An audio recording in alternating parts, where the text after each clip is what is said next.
Since before I could read, my brain fit the feed, had my feet on the ground for my food. Joining him on the orange couch is Thione Niang, a Senegalese-American activist and founder of the Give One Project. Thione, welcome to the stream. Talk to us about what Give One is all about. Give One Project is a global organization that's aimed to develop young leaders across the world, and we are now in 9 countries. We focus on leadership and also entrepreneurship. Just after President Obama's campaign, and again, we're in 9 countries right now helping young people. You said 9 years ago? Just 2 years ago. Oh, we 2 are years in ago. 9 countries now. In 9 countries. Helping young people be leaders in their communities and make effective change from the bottom up, as we did in President Obama's campaign in 2008. Okay, and for our audience, you were very heavily involved in President Obama's 2008 campaign. I was heavily involved and still involved in the 2012 campaign. All right, well, it's a pleasure to have you here. Thank Your you. own political analysis from both angles is going to be quite intriguing. Great to have you. Thank you. Glad to be here. The Senegal's most celebrated artists have a real shot at the presidency. Joining us now from Dakar, Senegal, is Youssou N'Dour. Mr. N'Dour, welcome. Thank you. First question, tell us, why are you running for president? Thank you. Firstly, I'm running for president because of most of the people from Senegal ask for my candidate. Most of the people, leaders, they don't have a leaders. Most of the people in Senegal know, they think people who are leading this country doesn't take the priority from them. One of the questions that's come up is you're a very successful musician, but you haven't had a career in politics. What do you believe makes you qualified for the office?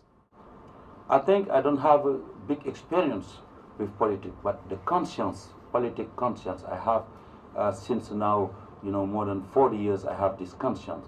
I did a lot of great meetings. I solved a lot of problems. I participate in a lot of discussion about peace, about politics, about way to drive a country.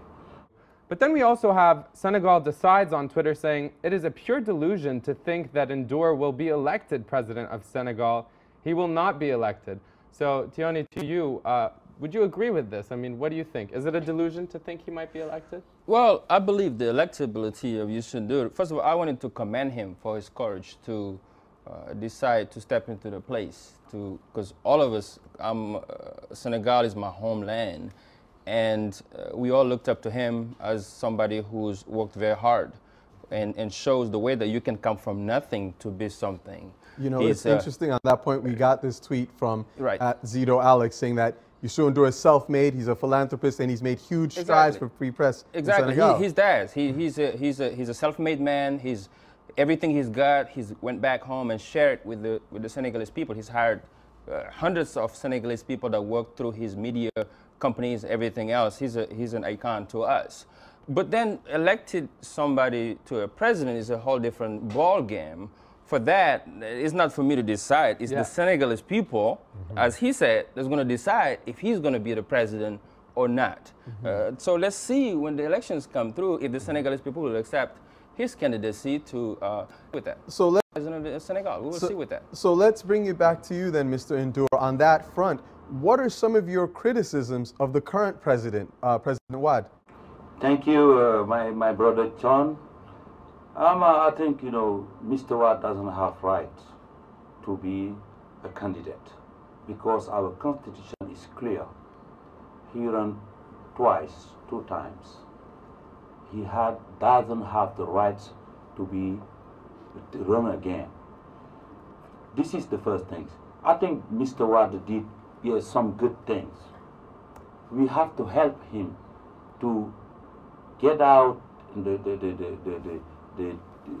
the place in the good condition.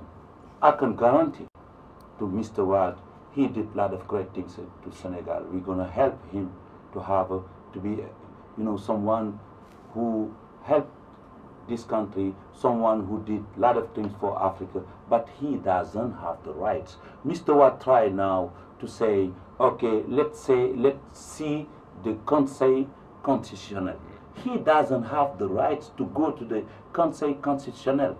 He have to read what we wrote in the Constitution. in the Constitution, he doesn't have the right to go to the Conseil Constitutionnel. And now we are exposed. We are exposed. There's a big danger for Senegal. There's a big, flu. Something really we don't know what's going to happen. Most of the people in Senegal doesn't want him. Doesn't want they touch again our constitution. On that front, actually, he brought up, I want to bring this to you, Thione, because he brought up the issue of Laurent Gbagbo, who was now deposed as president of Côte d'Ivoire. Lots of after a contested election, lots of allegations of fraud and abuse. We've seen this trend where it seems like certain African leaders want to make amendments to constitutions in order to remain in power. Is what Wade is doing something that is simply in a tradition of African leaders, or is this something that is new for Senegal in particular? It is new to Senegal, but I would say Senegal is a different country. Senegal is a country of great democracy, and you should know what I'm talking about. Senegal, a country of Léopold Sédar Senghor, a president who led his country, remember Senegal is 95% Muslim country, were able to elect one of the Christians to be the president. He was able also to give us a lesson to leave when it was time to transition the power to President Abdou Diouf. Again, Abdou Diouf, democratically, when Abdoulaye Wade came to power in 2000, he was able to leave democratically without problem. So Senegal has been known in Africa as one of the great democracies. I would not compare to what's going on in Senegal with some of the other countries now. Now, each country is governed by law. Here in the United States of America, when we had the issue of George Bush, and George Bush, if you remember, in the 2000 elections, and Al Gore, yes, the Democratic Party and the Republicans, everybody was shouting for that they won Florida. Yeah. What did we do is we pushed it up to the Supreme Court. Yeah. And when the Supreme Court decided that the Republicans won Florida, everybody let it go. So what I am telling the people who are watching, who are in Senegal today, and to all of the candidates, including you, Sundur, is that is the day normally that they say that the Supreme Court will decide he has the right to run for president or not. What I know is that I support 2 terms presidency, because here I live in the United States. Yeah. 2 terms of presidency works very well, because and it's what's enshrined in the Senegalese constitution. But what I know is that it works here, yes, it works other countries, because it allows new ideas, new candidates to come and innovate new things. So on that point of new ideas, actually, Yes, we're getting some interesting comments on Twitter. The reason I bring this up is because one theme amongst many of the tweets on here is about how old the current president is. Right here, Tommy Cox Apple saying the president Abdoulaye Wade is 85 or 87. He is old and dying. Senegal needs Youssou N'Dour to make things work. We're in the 21st century. So to that point, Mr. N'Dour, I want to ask, how is it that you were an ally once working with President Wade and are now campaigning against him? Thank you. Always work with the institution like the President of Senegal. Since now, Abdou Diouf, then Abdoulaye Wade.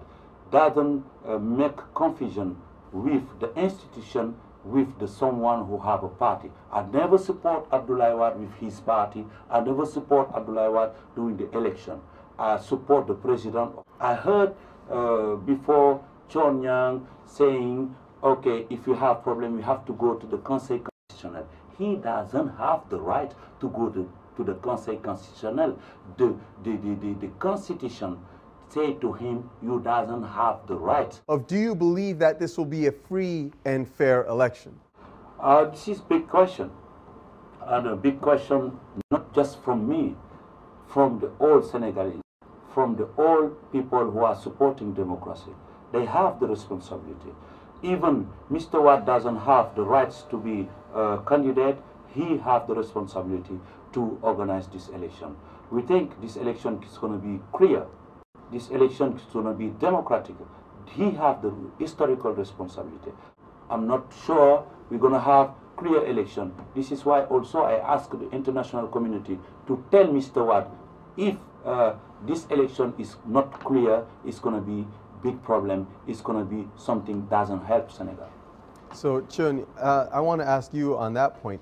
You know, what do you believe the international community can or cannot do to ensure that these elections are free and fair? I think I just want to come back to tell you that this been clearly demonstrated that young people across the world, and particularly in many of those African countries, in my home country, Senegal, are looking for leaders who can provide for them a better future, not only through rhetorics, but through actions. They're tired of those kind of leaders who just come always talk about what they can do and they don't do it. I'm speaking for those young people that they desperately cannot have a decent education in Dakar, Senegal, or in Kaolack, where I'm from. Those kids that don't have no future, they don't know what their tomorrow will be like. Those young people, they need a leader who can inspire them to do more for themselves. So Senegal and Africa can compete internationally. So we can be in a different side of the spectrum, not only begging or asking for aid, but actually competing and creating partnerships, as he said. Now, for the free and fair elections, again, the international community watching what's going on from Washington, D.C. to all around the world, because all of the attention right now is in Senegal. Whether the government in Senegal knows it or not, people are looking at what's going on there. And history, again, will be on their side or against on what they have done to create a better Senegal with the way they found it. So to President Wade, what I'm telling him is that history is watching. And he's going to go down to history as one of the presidents who helped create democracy in Senegal, or one of those presidents who came and brought chaos in Senegal. He came in Senegal with democracy. He was elected freely and fairly in power. He got to leave today. That's not on me to decide. That's for the Senegalese people, Youssou N'Dour and everybody else who live in Senegal to decide that. But what I'm saying is, he's got to keep in mind that he's going to go down to history. And the young people of Senegal, my children and our great-great-grandchildren, they deserve a better Senegal. They deserve a better Africa. And we need the leaders of today of Africa to understand that what America is about today, it took the founding fathers a great vision that surpassed the individual and the egos and the individual interest to create a better America that all of us today are coming into to create our better life. Guess what? We can do the same thing in Africa. But our leaders have to think beyond themselves to know that they can create a better Africa for 50 years from now, what Senegal will look like. If Senegal didn't think like that, we will not have Abdoulaye Wade or Youssou N'Dour in the freedom to run for. We need the leaders today, Wade and everybody else, even the opposition, to think the same way so we can create a better Senegal and a better future for our children that are over there suffering and need somebody to create a better life for them. So on that point, how would you say, if you could give one message, Mr. N'Dour, to the youth of Senegal, what would you tell them today? Okay, what I hope is after February 26th, you know, they're going to think about, you know, work. We're going to create job for the young people.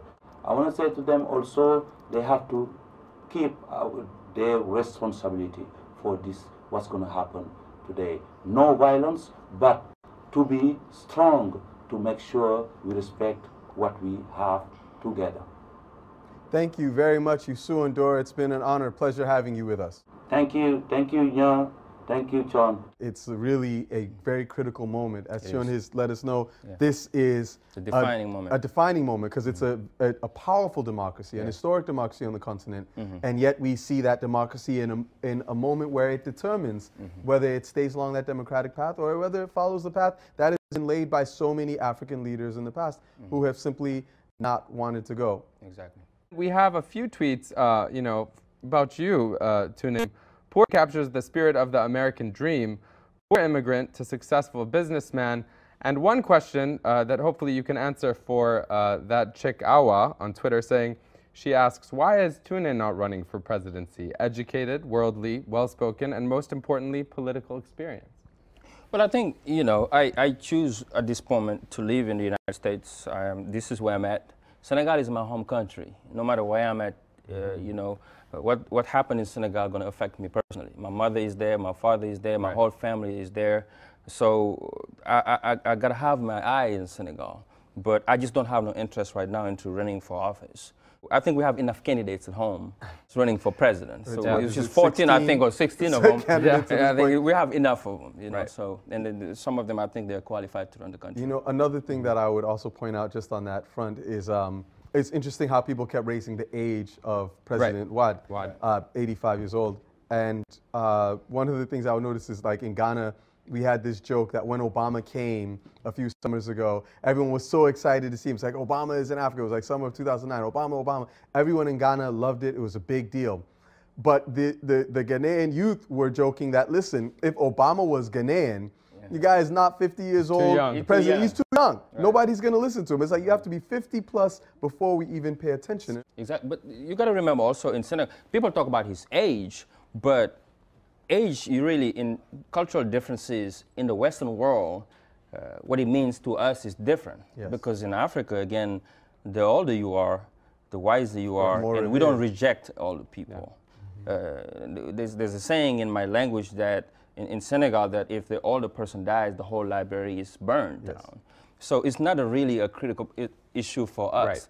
I think the problem comes to what you talked about is that they don't allow young people to lead. Right. You have to wait for a certain age to lead. So what I'm telling to young people that are watching me today is that I will say what President Obama told us in 2008. Change doesn't come easy, and it's not for people who are waiting for somebody to come to do it for you. Right. If you want the change in your countries, you have to make that change happen.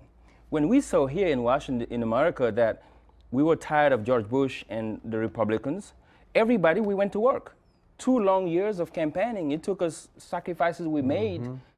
So change is not going to come easy. So what I'm telling those young people is, you got technology right now.